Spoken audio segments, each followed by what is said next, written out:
से कम शिक्षा रोजगार की बात तो शुरू हो रही है। पलायन पर तो आज तक कभी बिहार में कहीं डिबेट हुआ ही नहीं। यहाँ पर तो लोग नेता यही कहता है कि भाई बिहार का लड़का सब नहीं जाएगा तो दिल्ली बॉम्बे का काम ठप पड़ जाएगा। हमने 3 साल पहले सबसे पहले ये शुरू किया कहना कि दिल्ली बॉम्बे में जाकर झाड़ू लगाना, टॉयलेट साफ करना, टैक्सी चलाना, सब्जी बेचना, ये गौरव की बात नहीं है, काम कोई खराब नहीं है। लेकिन मजबूरी में अगर आपके बच्चे दिल्ली में बॉम्बे में जाकर काम कर रहे हैं तो ये गौरव की बात नहीं है, ये शर्म की बात है। आप देखिए सारे बयान, नीतीश कुमार का देख लीजिए, लालू जी का देख लीजिए, तेजस्वी का देख लीजिए, मोदी जी का देख लीजिए। मोदी जी अभी आए थे मधुबनी में, यहाँ पर तो सब भाजपा के वोटर हैं ज्यादातर लोग। मोदी जी मधुबनी में आकर क्या बोले कि सहरसा से एक नई वंदे भारत ट्रेन चलेगी जिससे श्रमिक परिवार के बच्चों को जाने में यहाँ से सुविधा होगी। ये देखिए कितना बड़ा तमाचा वो मार रहे हैं मुंह पर हम लोग के।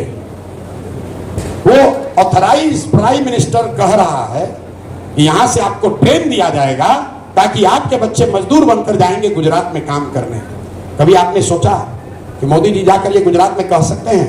हमने सोशल मीडिया पे डालना शुरू किया है कि मोदी जी अगर हिम्मत है तो गुजरात में जाकर ये कह के दिखा दीजिए कि गुजरात से ट्रेन चलेगी जहां गुजरात के श्रमिक परिवार के बच्चे तमिलनाडु और बॉम्बे जाएंगे काम करने। कोई स्वीकार नहीं करेगा। ट्रेन होना चाहिए, लेकिन ट्रेन इसलिए नहीं होना चाहिए कि आपके हमारे बच्चे मजदूर बनकर गुजरात में, पंजाब में मजदूरी करने जाएं। अंग्रेज भी तो ट्रेन लाइन बनाया था, अंग्रेजों ने भी तो यहाँ पर जहाज पानी का चलाया था। आपके हमारे पूर्वज को पकड़ के ले गया था, चलो मॉरिशस में मसाला का खेती करना है, तो क्या आपका हमारा भला कर रहा था? अरे भाई मोदी जी को ये ना कहना चाहिए कि बिहार में फैक्ट्री कब लगेगा। मोदी जी बिहार के भी प्रधानमंत्री हैं, गुजरात के भी प्रधानमंत्री हैं। मधुबनी में आए, उसके बाद 23 तारीख को मोदी जी गए कच्छ। कच्छ है गुजरात में, आप लोगों को तो पता ही है। आपसे मैं आग्रह करूंगा, आप लोग सब भाजपाई, ज्यादातर भाजपा के वोटर यहाँ हैं, मोदी जी के फैन हैं आप लोग। मोदी जी का गुजरात का भाषण सुन लीजिए और बिहार का भाषण सुन लीजिए। कच्छ में जाकर उन्होंने कहा कि कच्छ के मेरे भाइयों, दुनिया का सबसे बड़ा सोलर पार्क अब हमारे कच्छ में होगा। तो मोदी जी जब गुजरात में भाषण देते हैं तो कहते हैं यहाँ पर गुजरात समिट होगा, बुलेट ट्रेन बनेगा, गिफ्ट सिटी बनेगी, इंडस्ट्रियल डेवलपमेंट होगा। गुजरात जब 75 साल का हो तो अभी से उसका विजन हो जाना चाहिए कि गुजरात में शिक्षा का स्तर क्या होगा, इंडस्ट्री का स्तर क्या होगा। वही मोदी जी आए मधुबनी में तो उन्होंने कहा कि 9 करोड़ बिहारी लोग 5 किलो अनाज आपको मिल रहा है कि नहीं मिल रहा है, ये मोदी की गारंटी है। तो आपको हमारे बच्चों को 5 किलो अनाज बेच रहे हैं और गुजरात में जाकर फैक्ट्री की बात कर रहे हैं। आपको तय करना है कि आपको फैक्ट्री बिहार में चाहिए, ग्रोथ बिहार में चाहिए कि गुजरात में चाहिए। लेकिन सब सुनने समझने के बाद आप फिर जाकर भाजपा का बटन दबाइएगा तो फिर कैसे सुधार होगा? और अगर आपको वही करना है तो उसी में जिंदा रहिए। तब यहाँ का बिजनेसमैन कभी गुजरात के बिजनेसमैन से कम्पीट नहीं कर पाएगा, कभी जीवन में नहीं कर पाएगा। बिहार में कोई बिजनेसमैन एक बता दीजिए जो बिलियनर हो। जिस मतलब भारत में अभी दुनिया में 33 नंबर पर सबसे ज्यादा बिलियनर्स हैं। 13 करोड़ की आबादी में एक आदमी बिलियनर हो तो बता दीजिए। आप लोग तो सब पैसे वाले लोग हैं, हम तो एकदम डंके की चोट पर कहते हैं बिहार में किसी को 100 रुपया हो जाए तो पता ही नहीं उसको चल रहा है कि हम धरती पर चलें कि आसमान में चलें, कि 100-200 बाप रे बाप इनके पास इतना रुपया है। 200 करोड़ रुपया लेकर जाइएगा तो नरीमन पॉइंट पर देखो फ्लैट नहीं खरीद पाइएगा। हम लोग इतना पीछे हैं, सिर्फ राजनीति के तौर पर नहीं पीछे हैं, शिक्षा में नहीं पीछे हैं, रोजगार में नहीं पीछे हैं, आपके उद्योग धंधे बिजनेस व्यापार में भी पीछे हैं। कोई बिहार का बिजनेसमैन ये खड़ा होकर नहीं कह सकता है कि हम गुजराती बिजनेसमैन से बात कर सकते हैं। बहुत होगा तो उसका डिस्ट्रीब्यूटर हो जाइएगा, सीएनएफ एजेंट चला लीजिएगा। यहाँ तो कुछ नहीं बनाते हैं हम लोग, हम और आप। अगर सुधार चाहिए तो आपको भी सुधारना होगा, हमको भी सुधारना होगा, नया प्रयास करना होगा। तमिलनाडु को तमिलनाडु के लोगों ने सुधारा। आप में से कुछ लोग जानते होंगे शिवसेना का जो जन्म हुआ, शिवसेना का जन्म बिहारियों के खिलाफ आंदोलन करके नहीं हुआ। बाला साहब ठाकरे ने वहां पर आंदोलन चलाया था कि लुंगी वाला जितना है सबको भगाओ बॉम्बे से। क्योंकि उस जमाने में 60 और 70 के दशक में बॉम्बे में जितने बेटर बैरा वैरा थे वो सब मद्रास के लोग होते थे। आज स्थिति क्या है? महाराष्ट्र के लोग जा रहे हैं तमिलनाडु में फैक्ट्रियों में काम करने, क्योंकि तमिलनाडु में तरक्की हो गई, वहां द्रविड़ियन आंदोलन हुआ, कामराज आए, उन्होंने अपने बच्चों के, तमिलनाडु के बच्चों के पढ़ाई में दम लगाया, वहां पर सुधार हुआ। तो आज तमिलनाडु की इकोनॉमी, देश का 60% कार तमिलनाडु में बन रहा है, महाराष्ट्र में नहीं बन रहा है। और अब हम लोग की क्या जरूरत, तो वहां पर कामराज ने सुधारा है उसको, अन्ना दुरई ने सुधारा है उसको, मोदी जी या प्रशांत किशोर नहीं सुधारे हैं। जब आप नहीं जगिएगा, बिहार में आप नहीं सुधरिएगा, तो दूसरा आदमी कोई आकर नहीं सुधारेगा। सिर्फ बात करने से नहीं होगा, जो आप बात कर रहे हैं उस पर कायम रहिए। ये बताइए कि नहीं प्रशांत जी ये गलती हो रहा है, आपका ये कैंडिडेट अच्छा नहीं है, आप हमारे समाज से इस आदमी को टिकट दीजिए, ये आदमी अच्छा है, वो आपका बिल्कुल ठीक है। रह गई बात अंतिम, लोग कह रहा है भैया तो बड़ा कठिन काम लिए, जो हमारा शुभचिंतक है, कोई आता है कहते भैया भविष्य तो आप ही का है, बनना तो आप ही को है, हो सकता है कि 5 वर्ष और लगे, छोड़िए, भागिएगा नहीं, हौसला बना के रखना है। उसको लगता है कि वो हमारा हौसला बढ़ाने आया है।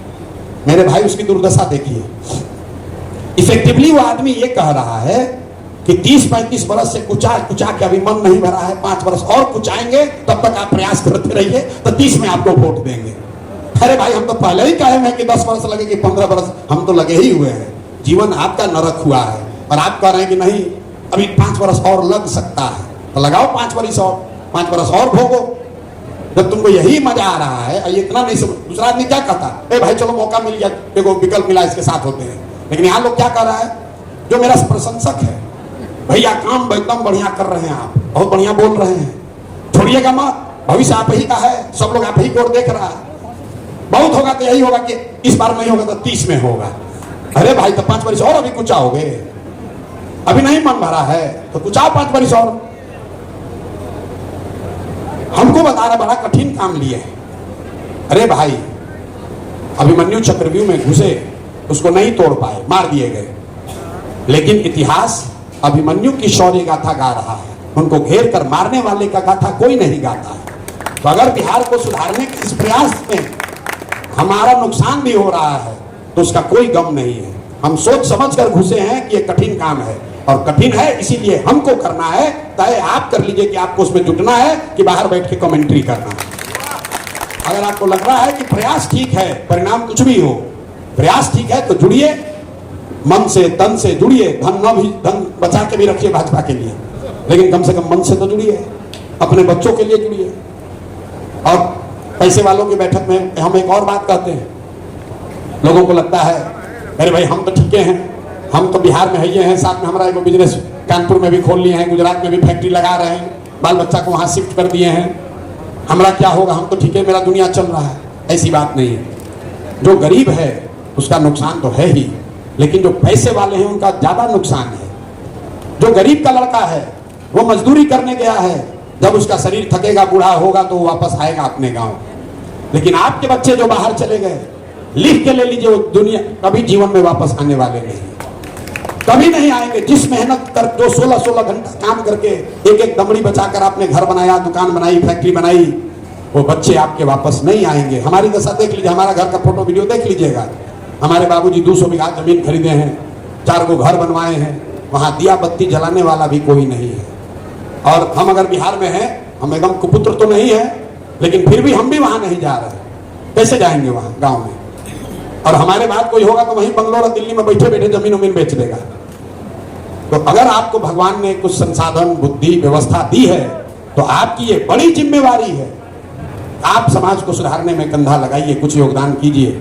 कई बार बिजनेसमैन ये कहता है भैया हम लोग तो व्यापारी आदमी हैं, बड़ा डर के रहना पड़ता है। मेरे भाई, अंग्रेजों से ज्यादा डर तो आपको नहीं होगा आज की व्यवस्था से। आजादी की लड़ाई में अगर जमनालाल बजाज नहीं होते, अगर घनश्याम दास बिरला नहीं होते, अगर टाटा नहीं होते, उनको डर नहीं रहा होगा कि अंग्रेजों ने उनका बिजनेस बर्बाद कर देना था। भाई अगर आप डरिएगा तो सब कोई आपको डराएगा, और अगर आप समाज के लिए खड़ा होइएगा, कुछ करना चाहिएगा, तो कोई नहीं डरा सकता है। इसी बिहार में कोई मुखिया बनता है, 4 को गन में लेकर घूमता है। हम भाई 3 बरस से पैदल घूम रहे हैं, आप देखिए इतना ही बड़ी व्यवस्था लेकर चलते हैं, कोई एक सिपाही भी दिख रहा है? आप कोई फोटो वीडियो मेरा दिखा दीजिए, कहीं एक सिपाही भी अगर हम लेकर चल रहे हैं। हमको तो आज तक कुत्ता भी नहीं काटा है। यहाँ आदमी कहता भी हमको जान का बड़ा खतरा है, कोई खतरा नहीं। अगर आपका दिल मजबूत है, नीयत साफ है, खड़े होइएगा, कोई खतरा नहीं है। जब अंग्रेज नहीं डरा सके तो आप क्या डराइएगा? यहाँ का नेता भी क्या डराएगा? आप खुद नहीं करना चाहते हैं तो आपको डर भी लगेगा, आपको समस्या भी दिखेगी। लेकिन समस्या है, इसी के लिए तो लड़ने की जरूरत है। सब अच्छे रहता तो फिर हमारी आपकी जरूरत क्या थी? अब बहुत देर हो गया, अब आप लोग खाना भी खिलाइएगा, नमक का कर्ज भी हो जाएगा, तो कर्ज को अदा करने के लिए कुछ बोल दिए। बाकी शिक्षा और रोजगार पर आपको वीडियो भेजते हैं, उसमें अगर कुछ कमी लगे तो आपसे फिर चर्चा होगी कि बिहार में शिक्षा और रोजगार को कैसे सुधारा जाएगा। इस बात पर रोज रोज टीका टिप्पणी करते हैं। सही बात है, आपने सवाल किया है, उसका जवाब हमको देना है, लेकिन अभी समय बहुत हो गया है, लोग को घर भी जाना है, नहीं तो अभी कानून व्यवस्था बिहार में बिगड़ना शुरू हो गया है, तो घर वाले भी चिंतित होंगे। आपका तो घर यही मोहल्ले में है, जिसका दूर होगा उसका पत्नी उतनी पूछना शुरू करेगी, अरे भाई पहुंचे कि नहीं पहुंचे। तो बहुत देर हम लोग नहीं रुकेंगे, बाकी संवाद चलता रहेगा। आप लोग सब जुड़िए, ठीक लगे अपने इस मिट्टी के लिए, बिहार के लिए थोड़ा ही सही योगदान कीजिए, समझाइए लोगों को। एक नई व्यवस्था बन रही है, गलती हम लोगों से भी हो सकती है, लेकिन नियत साफ है, किसी के विरोध में नहीं है, बिहार के पक्ष में है, बिहार के लिए कुछ बेहतर करना चाहते हैं। आपको अगर अच्छा लगेगा आप इससे जुड़ेंगे तो जुड़कर आप इसमें सुझाव भी दे सकते हैं, हम लोग और बेहतर बनाने में योगदान भी दे सकते हैं। बाकी अगली बार ट्रैफिक की समस्या के लिए हम लोग धरना प्रदर्शन करेंगे। बहुत धन्यवाद।